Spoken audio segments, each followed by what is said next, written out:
السلام علیکم میرے پیارے بھائیوں۔ دو بھائی تھے، خالد اور عامر، ایک زمانے میں بہت قریب تھے۔ اپنے گہرے رازوں سے لے کر اپنی جنگلی خوابوں تک سب کچھ بانٹ رہے تھے۔ تاہم ایک غلط فہمی کی وجہ سے وہ ایک دوسرے سے الگ ہو گئے۔ لوگ کہتے ہیں کہ بھائی ریڑھ کی ہڈی ہوتی ہے، اور ریڑھ کی ہڈی کیسے ٹوٹتی ہے میں آپ کو بتاتے چلوں گا۔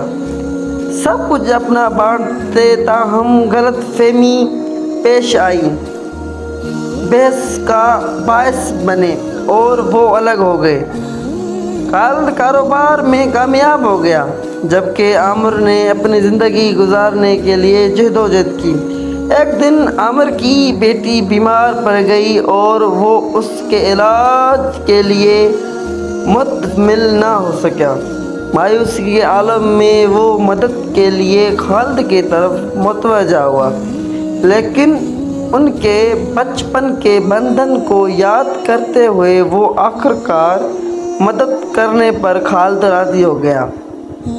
جیسے ہی عامر کی بیٹی صحت یاب ہوئی، بھائی دوبارہ جڑنے لگے۔